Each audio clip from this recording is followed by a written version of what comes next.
Halo guys, apa kabar kalian semua? Di video ini, aku mau bercerita tentang disantet mantan pacar. Jangan salah, di era modern kayak gini, santet masih banyak dipakai loh. Salah satunya, cerita yang akan kubawakan kali ini. Sebelum itu, ini hanyalah cerita fiktif yang dibuat berdasarkan riset keadaan yang ada. Untuk merasakan sensasi horor yang mencekam, langsung aja simak cerita berikut ini. Di sebuah desa terpencil, ada seorang anak gadis berumur 23 tahun. Ia bernama Adele. Adele ini terkenal dengan parasnya yang sangat cantik, tingginya yang semampai, dan hatinya yang sangat baik. Tidak jarang, lelaki yang bertemu Adele akan merasa suka melihat penampilannya. Saat itu, Adele menjalin hubungan dengan Genta. Adele dan Genta merupakan sepasang kekasih yang saling bahagia. Tiba suatu ketika, Adele mendesak Genta untuk segera melamar karena Adele sudah malas untuk berpacaran tanpa ada kepastian. Tetapi Genta merasa belum siap. Dia meminta Adele untuk menunggu, tapi Adele tidak mau. Akhirnya, Adele memutuskan hubungan dengan Genta secara sepihak. Gak lama, Adele pacaran lagi sama cowok yang namanya Restu. Pacarannya gak lama. Akhirnya, Adele dan Restu memutuskan buat lamaran.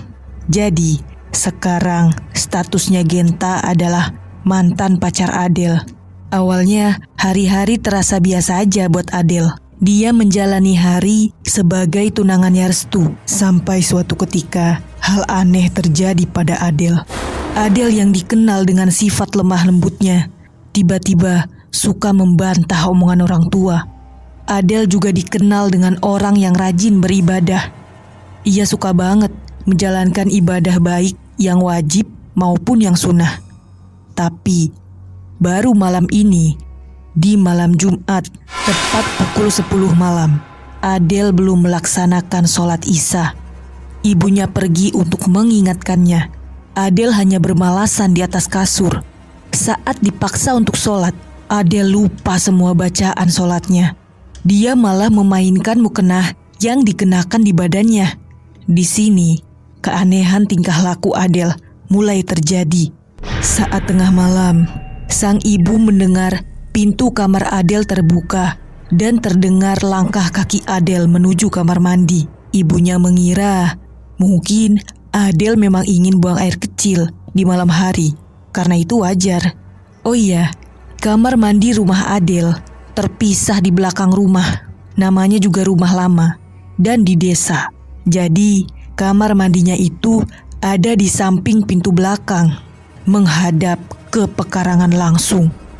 Adele keluar dari kamar jam 12 malam hingga jam 2 malam.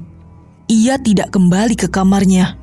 Ibu Adele merasa khawatir, takut terjadi apa-apa dengan Adele. Ia segera menuju pintu belakang untuk mengecek Adele di kamar mandi. Setelah dilihat oleh sang ibu, pintu kamar mandi masih terkunci.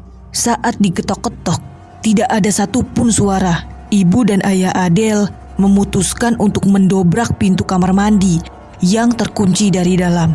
Saat berhasil dibuka, ibu dan ayah Adele sangat terkejut melihat Adele yang sedang merangkak di bawah kolam dengan mata melotot merah menyala dan terus meraung-raung. Ya, itu pertama kali Adele kesurupan. Malam itu, Adele langsung dibawa ke kamarnya dan dibacain doa sebisa kedua orang tua Adele. Tapi tidak kunjung bereda. Badan Adele menjadi tempat untuk makhluk-makhluk lain bolak-balik. Seakan semua makhluk bebas masuk ke badan Adele kapan saja. Hal ini membuat kedua orang tuanya kewalahan. Kondisi badan Adele juga kecapean karena energinya terus-terusan terkuras habis. Terkadang yang masuk sosok kuntilanak yang membuat Adele tertawa, nangis, dan merintih. Sewaktu-waktu berubah lagi. Adele dimasuki sosok nenek-nenek yang membuat Adele berjalan bungkuk. Terkadang Adele tiba-tiba loncat karena dimasuki sosok pocong. Dan yang paling serem, Adele berusaha mencekik lehernya sendiri.